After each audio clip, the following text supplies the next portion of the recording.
ঘনিষ্ঠ কেউ আপনজন ইসলাম নিয়ে, ওলামায়ে কেরাম নিয়ে, দ্বীন নিয়ে, কোরআন নিয়ে যারাই কথা বলবে, মুসলমান আবার শাহজালালের মতন, হযরতে ইয়ামানির মতন, হযরতে হানজালা রাদিয়াল্লাহু তাআলা আনহুর মতন, হযরতে ওমরের মতন, বাইজিদ বুস্তামির মতন, চরমনের মতন ময়দানের মধ্যে ঝাঁপিয়ে পড়তে হবে নাস্তিকদের বিরুদ্ধে। কথা বলেন ঠিক না ঠিক?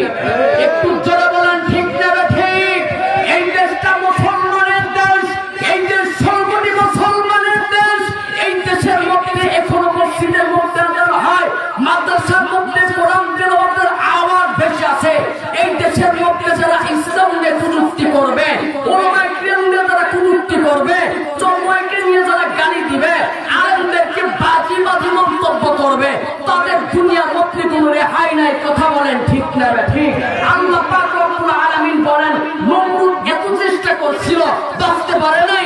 ফেরাউন চেষ্টা করছিল, বাঁচতে পারে নাই।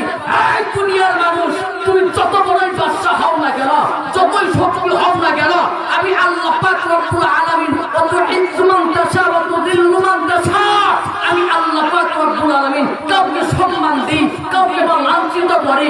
দুনিয়ার মধ্যে যাকে আল্লাহ পাক রব্বুল আলামিন ভালোবাসে, হতে পারে তামাম পৃথিবীর মধ্যে থেকে, বাংলার মধ্যে থেকে একটা গোলাপ ফুল ফুটে যাবে, কোরআনের আলো ফুটে যাবে। কথা বলেন ঠিক না ঠিক? যদি আমি